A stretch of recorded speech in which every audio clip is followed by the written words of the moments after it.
What is up, guys? It's your boy Nick with the Pick of My Man. Today we're going to be going over full card breakdown for UFC Fight Night. Derrick Lewis taking on Enrico Nascimento. This is going to be out there with the crowd. We're going to be out there. This is thank God this fight's not going to be in the Apex. I think it's going to be a fun card overall. We got Joaquin Buckley taking on Nursulton Ruziboev in the co-main event. We got some fun fights on this card. We got Terrance McKinney fighting Esteban Ribovics. Yeah, we got some fun fights on this card, man. I'm excited for this card. This is gonna be a fun fight night card. We got Alonzo Menifield taking on Carlos Ulberg. Ulberg trying to make his way to the top 15 rankings at a light heavyweight. We got Caceres. We got a couple of ranked guys fighting on this card, man. I think there's just some fun fights on this card. Let's start with the early prelims. First fight on the card is gonna be Aldrich taking on Veronica, and I'm gonna pick Aldrich here. I don't think she's good at she's really good at one thing. She can grapple, she can strike, and she throws a ton of volume out there. I just been underwhelmed by Veronica Hardy's performances, man. She barely has that fight over Jamie Lynn Hort, and I picked Jamie Lynn Hort there. I thought she was gonna be able to get the wrestling going early. She just didn't wrestle in the first rounds. Was striking with Veronica Hardy. Veronica Hardy's striking speed was a problem issue for Jamie Lynn Hort there. And she beat not Jim Miller. I mean that girl, Miller. What was her name? Miller. Who's an absolute scrub. Miller's not good. And she's not fighting in the UFC anymore. Juliana Miller. It was Juliana Miller. I just couldn't remember her name, to be honest with you guys, but it was Juliana Miller.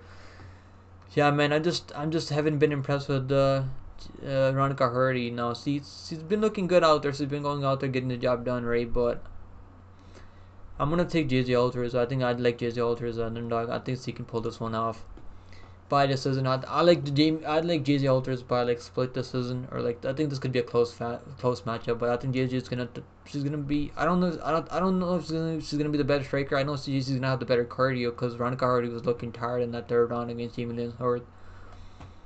So this could be Veronica Hardy starts early, wins the first round. Aldrich takes over from the second and third. I could see Aldrich also taking her down, so I like JJ. I think JJ is gonna get this one as an underdog. She's sitting at Aldrich sitting at plus 119 right now. She was all the way up plus 130. She actually opened up at minus 190, so the bookmakers were thinking what I'm thinking. I think she's gonna be able to mix in some takedowns, and this could be a close fight. I think the opening odds were kind of wide. I agree with Aldrich being the slight underdog, and I like Aldrich as an underdog. I think this is going to be a good play here. She gets the job done more often than not when she's an underdog out there. Give me Aldrich by decision. Up next, we got Gooden taking on Kevin Jousset. Now, I'm not going to pick the underdog in this one. I think Kevin Jousset's really good, man. I've been trying to fade this guy in the UFC, and he's been proving me wrong time and time again. Now, Gooden went out there and beat Wellington Turman. I stayed away from betting that fight. I was thinking about betting the under 2.5 rounds. Fight doesn't go the distance, but I was like, let me just stay away because this is going to be a crazy fight. Gooden went out there, was losing the first couple, losing the minutes on the feet to Wellington Turman. Eventually, rocked Wellington Turman and got him down, and Turman was shooting takedowns for his life. And then he was able to get the submission off on Turman. Win over Turman is honestly, I don't really hold crazy stock in that win, but still a solid win, I guess. Turman's been fighting in the UFC for a minute. It's always crazy that UFC still keeping Turman around for some reason. I don't know why. But yeah, I'm going to go with the Kevin Jousset, man. He looked crazy good out there against Kenan Song. I did pick Kenan Song. I had a bet on Kenan Song. I had him plus 3.5 spread, and he couldn't even win a single round out there. He was losing all 15 minutes. Kenan Song lost every minute of that fight. Jousset's striking is phenomenal, man. He's a nice kickboxer from City Kickboxing. I think he's gonna cruise to decision here. I don't think he's gonna knock out Gooden. Gooden's a chin on him. He's a tough dude.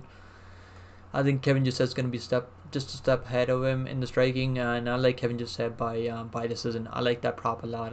I like the money line as a parlay piece too. I think he's gonna win for sure. Kevin Jousset coming in at minus 210. I mean, the opening line was minus 310, so I think that line was kind of chalky. But I do agree with him being at least minus 200. I think that makes sense for him to be minus 200. I think he's actually making 10 improvements out there. And he can grapple too. He can strike too. Like, he can do it all, man. So I like Kevin just said. I think he's gonna win for sure. He's a high confidence pick on this fight for me. Up next, we got Charles Johnson taking on Jake Hadley, man. And Charles Johnson ruined one of my parlays. I got a couple of fighters on this card that ruined a couple of my plays, betting plays. Johnson, I mean, I had Maxim in a parlay. Maxim dropped him early, had some good moments in that fight, and Maxim just kind of, like, he was lacking experience, I guess, at the highest level. Johnson is one of those guys, man. He can win. He can beat you any given day. Like, that's the thing about Charles Johnson. You either gotta take this guy down, like Rafael Esteban was able to do. Rafael Esteban was able to take him down in the first round, hold him down, and even Rafael Esteban almost got finished in the third. If Johnson was really putting it on Esteban in the third round, I was lucky that he wasn't, because I had to play on Esteban, not Ribovics, I mean Esteban, Rafael Esteban. So I was happy that he couldn't get him out of there, because I had bet on Esteban. But Esteban was looking tired, man, and I'm gonna pick Johnson here, man. I got a lot of underdogs that I like in this card. I'm gonna pick Charles Johnson. I think this could be a close fight. Jake Hadley, he's gonna be the better I don't know if he's gonna be the better striker. I think he's gonna be the better boxer in the pocket. But we've seen Jake Hadley get taken on before. I picked the Cody Durden over Jake Hadley as an underdog. Jake Hadley, man, his wins are in the UFC are honestly not that great. A Malcolm Gordon win. I mean, Malcolm Gordon missed weight for that fight too. I'm gonna pick Johnson. I think Johnson can pull it off, man. I'm not crazy. This is a low confidence pick, but I think Johnson can pull it off. Plus 140 for Charles Johnson. I think he can pull it off, man. The opening odds were kind of close, but it's getting wider.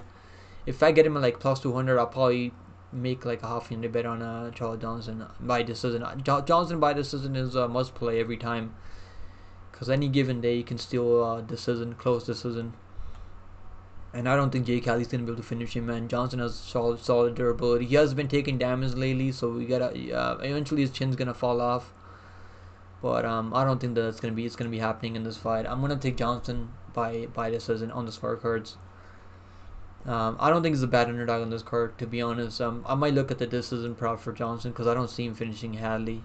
I mean, he had Maxim in like a nice ninja choke in that fight, but he let that ninja choke go, because I think Maxim went out cold for like a couple seconds. So he's definitely got some finishing ability, but I don't think he's finishing Jake Hadley. Jake Hadley he's got some nice jiu-jitsu himself, but I'm gonna pick Johnson by decision. Up next, we got Billy Goff taking on Trey Waters, man, and Trey Waters looked really good out there against he fought who did he fight? Trey Waters fought that good. He came in on short notice and fought Josh Quinlan. Yeah, he fought Josh Quinlan.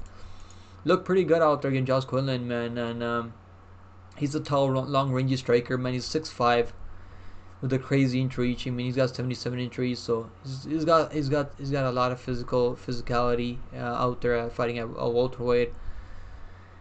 Billy Goff, man, he's got a nice chin on him. He's a good crisp boxer, nice body shots, throws some body shots out there, and he's got some nice body shots. He'll just fold you with those body shots. I mean, I'm like I don't know if I'm sold. I'm like completely sold on Trey Waters yet. I mean, his losses are honestly respectable. His only loss was to Gabriel Bonfim, and he was looking good in that first round. Like, he actually wasn't. But he has a submission locked in on it was Americana. I think he had one locked in on it. Wasn't really locked in, but he was attacking submissions against Gabriel Bonfim. It wasn't looking terrible on the feet against Gabriel Bonfim, but he was getting rocked against Gabriel Bonfim. Even though like Bonfim got fraud checked recently, but Bonfim is still a good fighter, man. I hate to do it, man. I'm gonna go with Billy Goff. I have a feeling he can pull this one off. I feel like he's gonna close the distance and he can pull it off, man. Goff, like, he's actually a good prospect. He's only 25 years old right now. I feel like he might be able to pull it off, man. I'm gonna pick Billy Goff by decision. I don't think he's gonna knock him out. Like, Trey Waters is really tough, and he's a tough dude. But I'm gonna pick Billy Goff by decision. I think he can land the bigger shots. I mean, I could see him. I think he's got more power on the feet. Trey Waters is like a more of a point fighter, but I don't think he's got crazy power like Billy Goff. I could see Billy Goff hurting him to the body with those body shots, those liver shots. I mean, he'll dig those liver shots in. Like he's sneaky with those liver shots, man. I'm gonna pick Billy Goff by knockout. Another underdog pick here. Billy Goff. He's coming in at plus 135. Man, I like Billy Goff. I think he pull it off. He actually opened up minus 150. So the people have been betting Trey Waters. I get it. He's got like crazy reach advantage over him. He's got like a how much like 7-inch reach advantage over height advantage over him. He's got like a crazy reach. I mean, so he definitely can get it done if he just stays the distance, just picks and pokes Billy Goff. But I think Billy Goff can have his opportunities out there, and I feel like Billy Goff can pull it off. I'm gonna say Billy Goff by decision. Up next, we got Tabatha Ricci taking on Tecia Pennington. Was her name not Tecia Torres? Yeah, her name was Tecia Torres, right? Like, what the hell is going on? I guess maybe her name on through UFC is different. Her name's different. Tecia Pennington, I guess now. Yeah, we haven't seen her in 2 years, man. I like Tecia Torres. She's a really good fighter, man. She's got 2 wins over Angela Hill. She's got a win over Rose Namajunas like back in like so many years ago. But she's got a split decision to McKinney Dern. Like she's actually a solid fighter, man. Just the inactivity, man. I just can't pick her off the inactivity. Tabatha Ricci, this is a big step up for Tabatha Ricci though. She lost the close decision to Godinez. I did pick Godinez there, but yeah, I'm gonna pick Tabatha Ricci, but I'm not crazy about betting this one because Tecia Torres, she looks anything like herself, like she did a couple years back. I think she could make this fight interesting. This could be a close fight, but I'm gonna say I think Tabatha Ricci can pull it off. I think she can win by decision. I like the over 2.5 in this one a lot. I think this goes over 2.5 rounds either way. Now Tabatha Ricci, minus 126. She actually opened up at plus 146. I think she's gonna win. I'm pretty confident. I'm like medium confidence in Tabatha Ricci to win.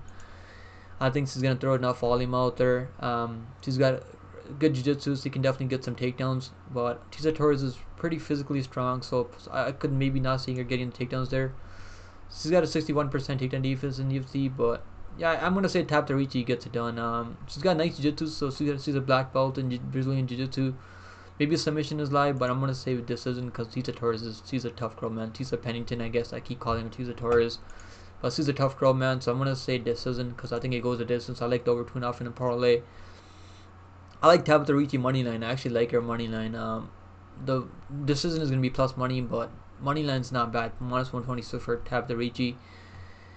She's been way more active. I mean, she's fought how many times in the last 2 years? Like way more than like Tecia Pennington. I don't know what the hell she's been going out there and doing for 2 years.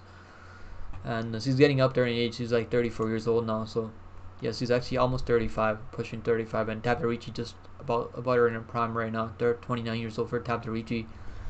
Yeah, I'm gonna say Tabatha Ricci gets it done by decision. Up next, we got Terrance McKinney taking on Esteban Ribovics. This is a tough fight, man. I mean, I'm a big Terrance McKinney fan, and I'm gonna sprinkle Terrance McKinney by first round finish because that's you gotta do that. You gotta definitely sprinkle Terrance McKinney by first round TKO or like first round submission. You know he's gonna be live for that first round finish against anyone on any given day. Like I mean, he had Drew Dober in big trouble. Like Drew Dober was rocked. I mean, he was getting rocked with everything McKinney was throwing at him. But Dober was able to hang in there, man. He was able to hang in there. Eventually, he got the takedown and threw some crazy ground and pound and got him out of there. And he had Matt Frohl. He knocked out Matt Frohl in like the first like 10 seconds. So he's got fight-changing power in the first first round. I mean, and he actually won the first round against Nazim Sadikov also. Like so, McKinney, man, he's a talented fighter, but just his cardio, like you can't trust this guy. If the fight goes longer, I mean, just kind of like. He's just gonna be a first rounder boss. Like that's what McKinney is, and he's always gonna be a first round boss. Maybe he can like go out there and make some improvements, but how old is he now? Like it's not even like he's crazy young, right? Like it's not like he's like a young up and comer anymore. He's actually 29 now, so he's about in his prime right now. Maybe you can see him change some things out there. He's 5-3 in the UFC, man. So lost to Dober, obviously a fight that he was close to like knocking. He was close to knocking out Dober. Ismail Bonfim obviously like was able to knock him out in the second. He was looking good in that first round, man. Wasn't looking bad in that first round against Bonfim, but that was a brutal KO there.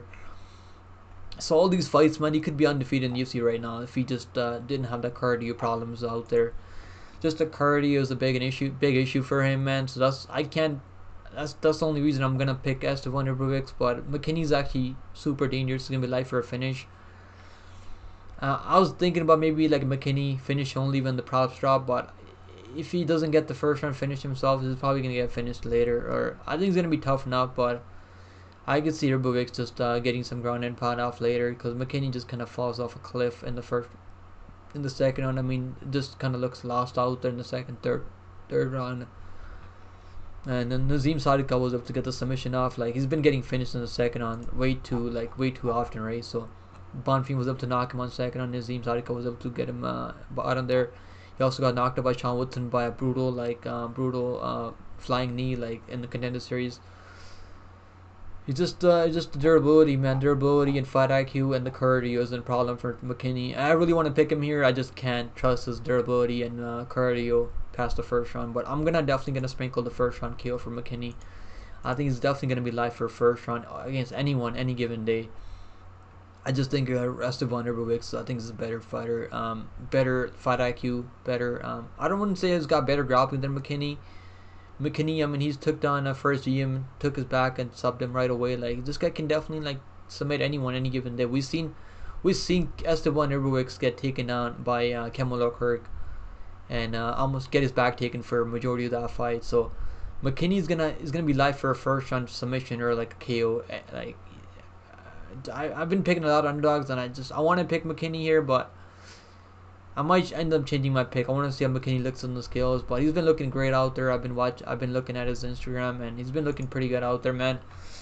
But just the fight IQ, like I said. So I'm gonna pick McKinney. I'm gonna pick Ribovics by like a second round. I'm gonna pick second round KO TKO. It pains me saying that because I'm a big McKinney fan. I know most of you guys are big McKinney fans. He's cast the first round finish for me so many times in the past.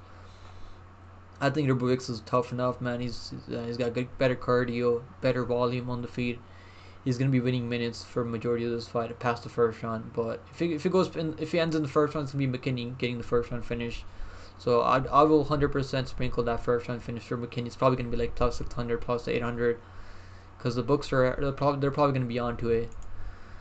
I'm gonna pick Ribovics by like second round finish. Up next, we got Chase Hooper taking on Viacheslav Borshchev, man. And I like Chase Hooper a lot, man. I like him a lot. He's been looking pretty solid out there. His dropping is really good, and he got the submission over the Monkey King. And we picked him as an underdog against Nick Fury. I mean, Nick Fury is an absolute like can.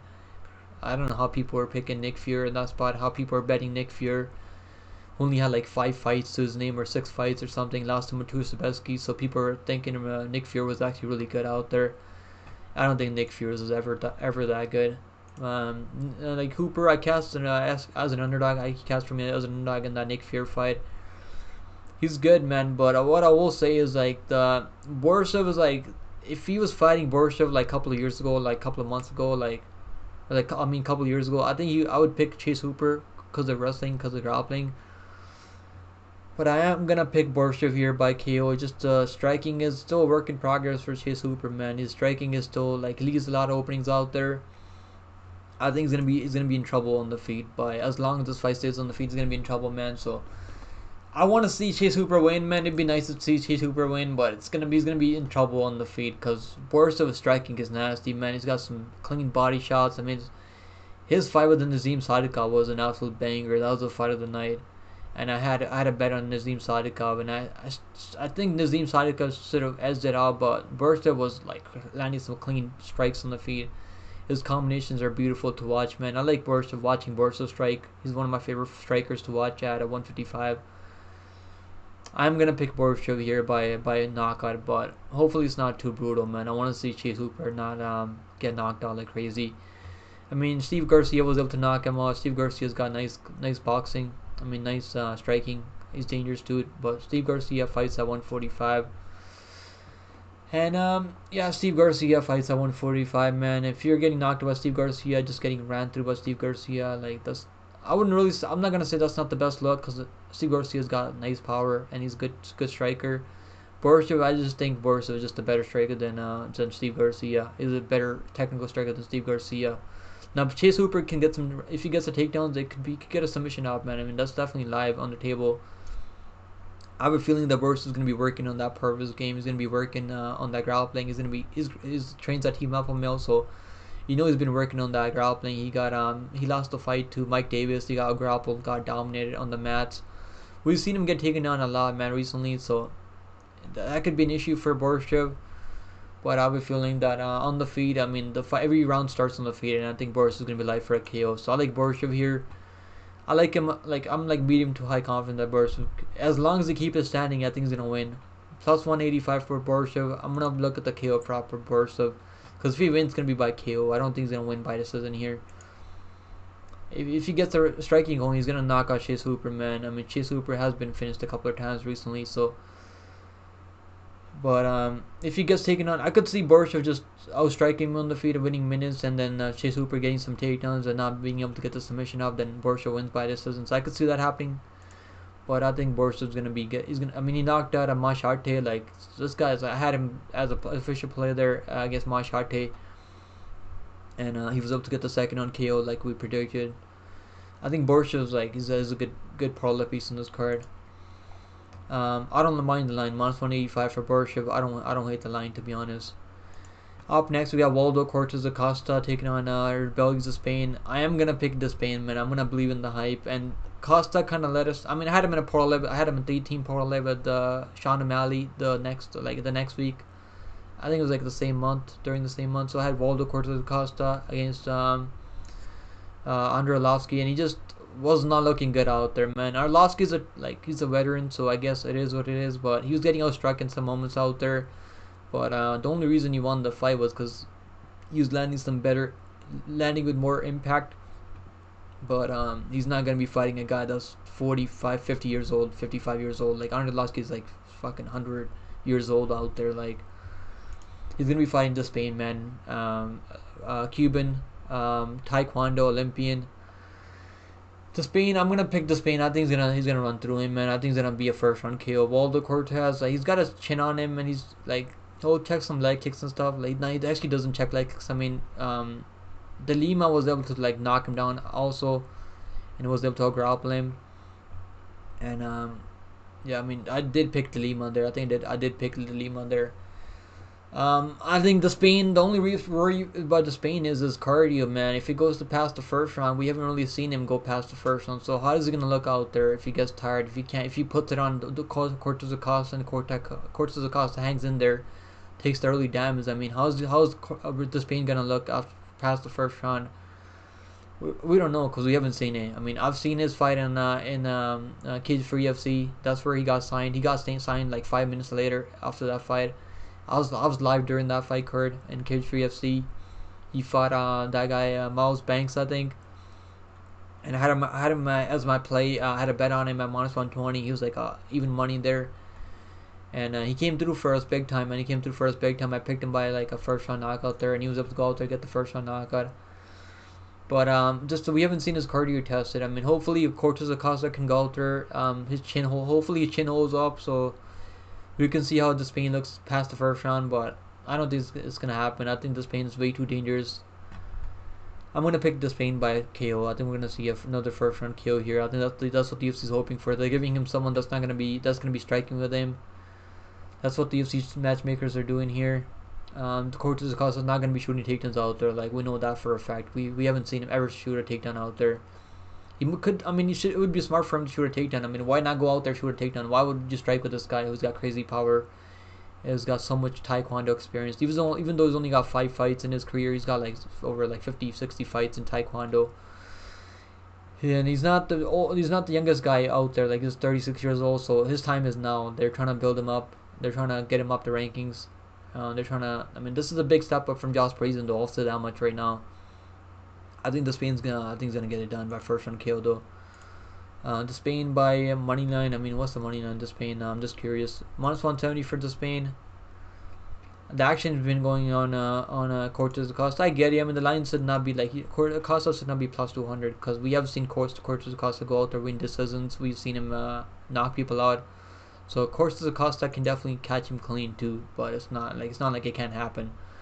But I think the reach, I mean, everything, like, bro, the reach is crazy. I mean, is this official? Like, no way, like, Cortes-Acosta only has 70-inch reach, right? No way there's a 17-inch reach, man. There's no way this is true. That is insane. 17-inch reach advantage for Despaigne, man. No way, bro. There's no fucking way. Holy shit.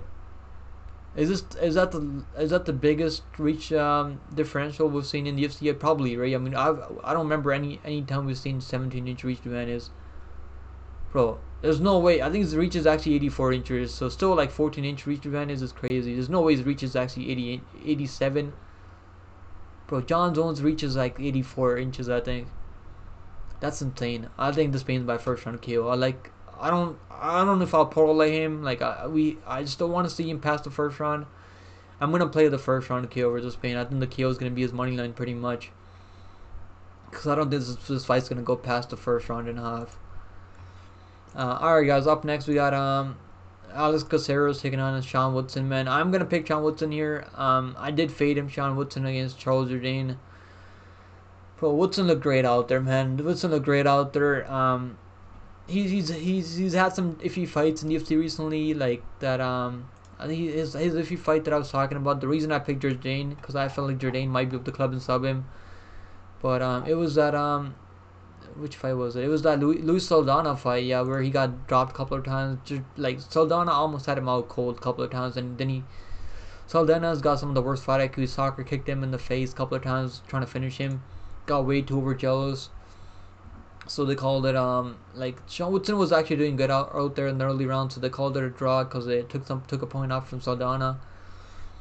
I think Saldana almost like knocked him out. So Woodson, like we seen him get stopped also. Julian Rosa, he was dominating Julian Rosa. Then Julian Rosa got that Hail Mary submission in the third round. So I mean, Caceres has some nice submission skills. So could something like that happen? I mean, maybe. Caceres, he's got so much UFC experience, man. He's got like over like 28 fights in the UFC overall, and fought a grappler against Daniel Pinedo. He's not fighting a grappler. He's gonna be fighting a striker in Woodson.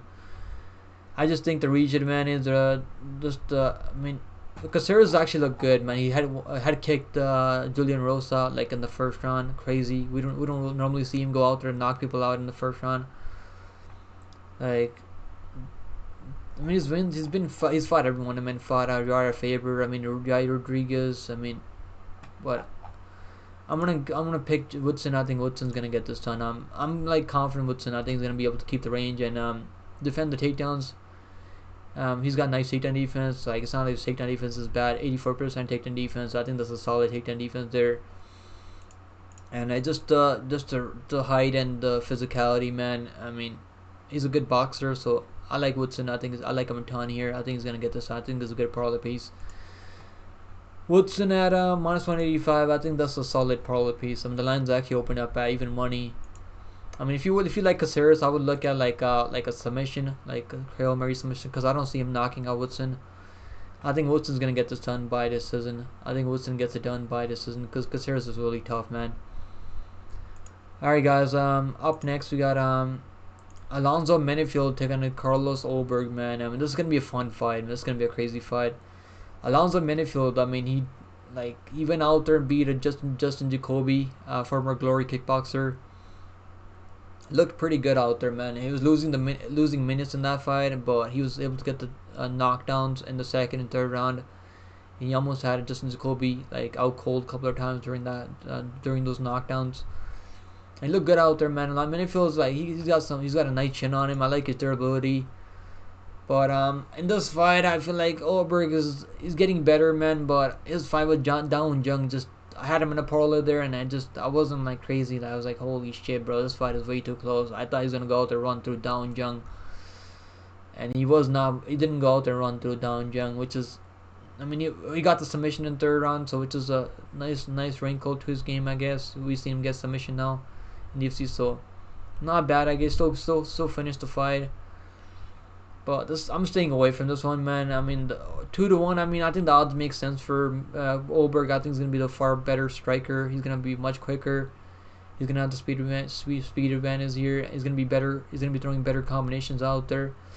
Menifield's like he's like a plotty brawler. Like, I don't think he's as technical, but I mean, he's a fucking physical dude, man. He can maybe like maybe get a takedown to Ulberg, but I don't think it's gonna happen. Ulberg has pretty good takedown defense. 70%, 75%. They both have 75% takedown defense, so not bad. I just think the Ulberg's gonna be throwing way more volume. He's gonna be winning minutes. I mean, Menifield's gonna be live for a KO for sure. I mean, he's got fight-ending power for sure, 100%. He's a ranked opponent, so this is gonna be a step up in competition for Ulberg.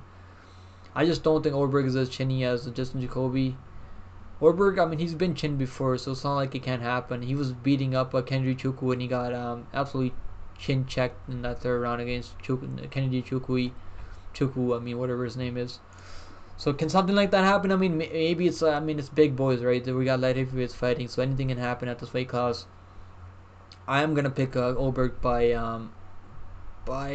knockout. I mean, I don't know, by decision. I mean, maybe, but this one's. I'm not confident in this one, man, because Menifield has a good chin on him. I mean, he got knocked out by Owen St. Preux, but Owen St. Preux still has a. I'm gonna pick Ulberg by like a. I mean, maybe like a KO or decision. I don't know which one it's gonna be. I don't think it's submitting Menifield though. Up next, we got Joaquin Buckley taking. Like what's the odds on this one? I almost forgot about the odds.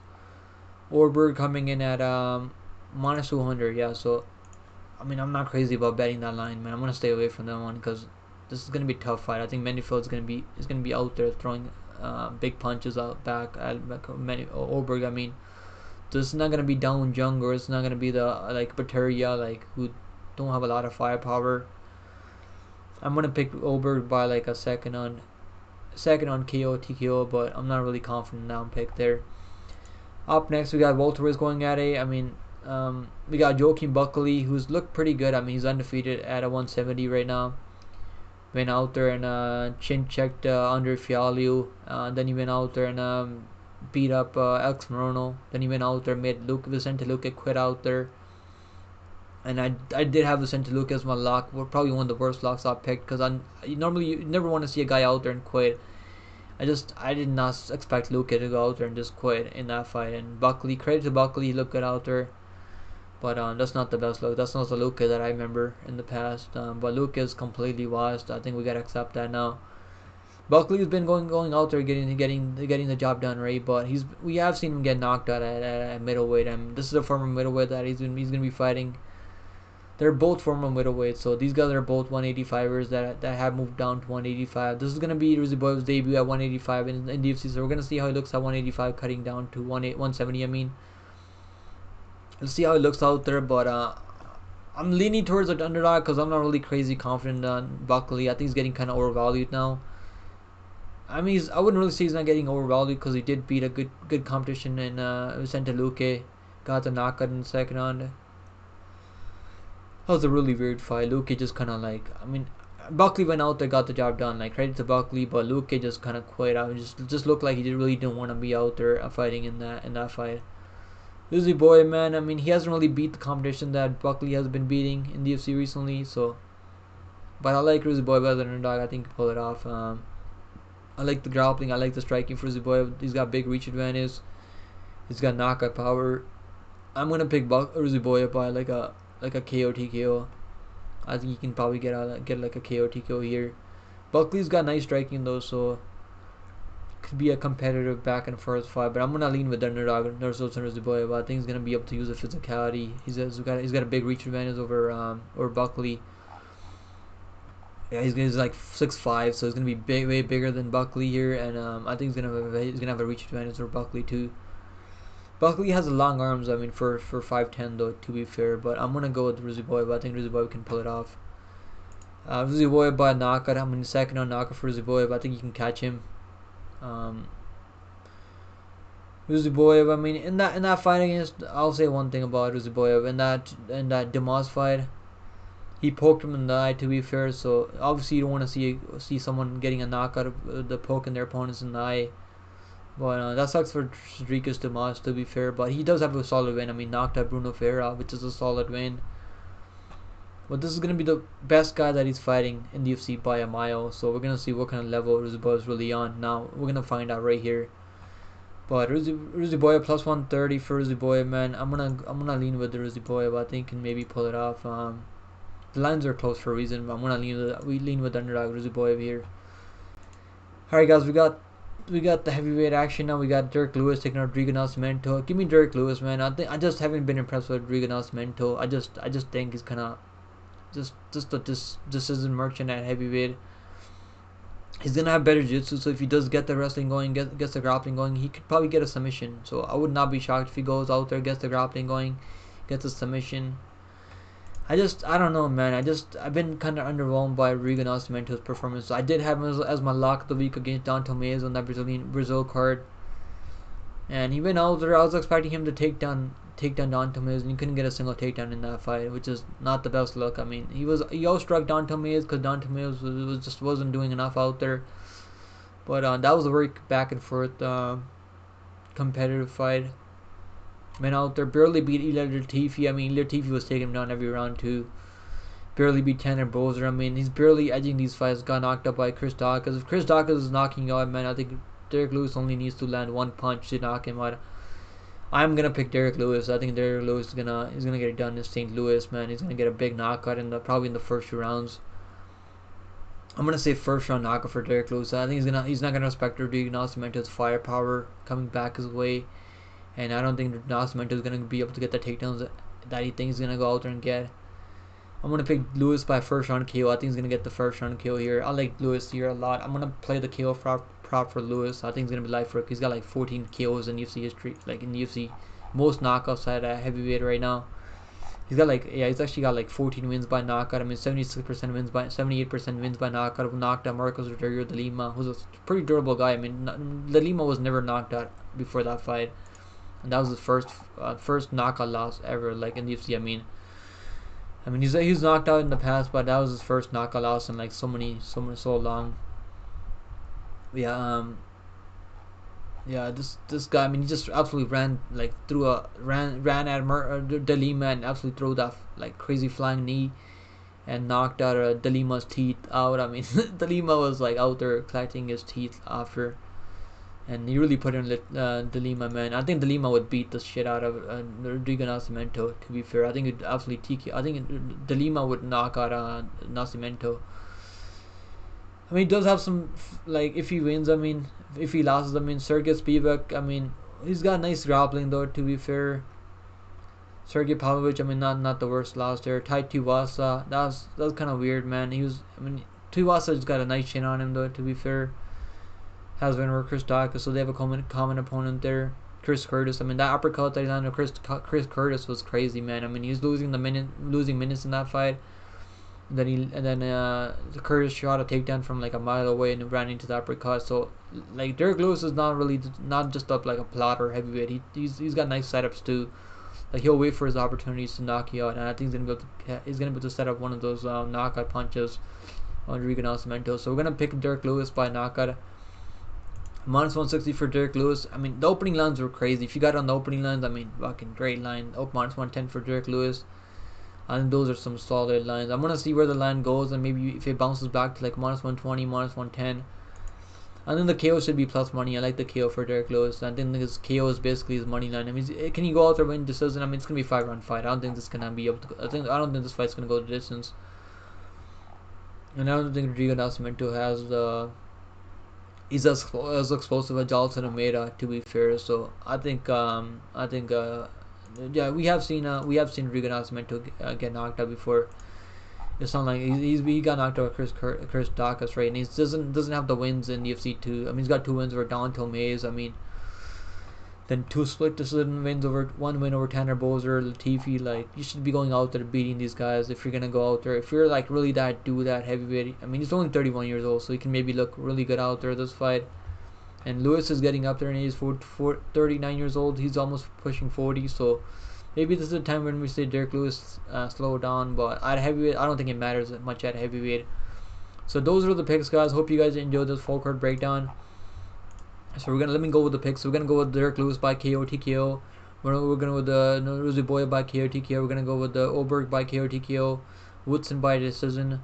Despaigne by KO TKO. We're gonna go with the Borshchev by KO TKO. We're gonna go with the Esteban Ribovics by second on KO TKO. We're gonna go with the Tabatha Ricci by decision. We're gonna go with Billy Goff by KO TKO. Actually, Billy Goff by decision. I think he's gonna win decision. Trey is really tough, man. But it's gonna be a tough back and forth fight. I think Trey Waters can definitely win that fight. I'm not like crazy confident in that one. Charles Johnson by decision. We're gonna go with Kevin Jousset by decision. We're gonna go with JJ Aldrich by decision. So those are the picks, guys. I'm picking a couple of underdogs on this card. Let's see how it goes for us. And hope you guys enjoy the full card breakdown, man. I'll see you guys in the next one. Make sure you guys do me a favor, drop a like on this video if you guys appreciate the early breakdowns. And become members, only $4.99 a month. You get some live stream perks, and I'll be live for this card. I'll be live streaming. I'll be doing a fight companion for this card. So make sure you guys come hang out with your boy for this card. I'm actually really excited for this card, man. I'm happy that we're not gonna be back in Day Night Dungeon for this card. We got some nice. We're gonna see a lot of finishes on this card. I think we're gonna see a lot of knockouts. We're gonna see a couple of submissions on this card. I think we're gonna see like some fun matchups here.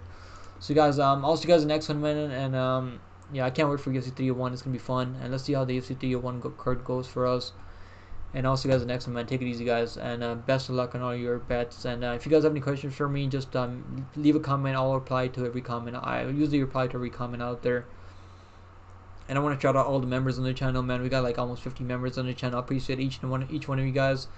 Because of you guys, I can keep making content, and we're gonna keep it going, guys. I appreciate you guys all as always. And I'll see you guys next one, man. Take it easy, guys. Later.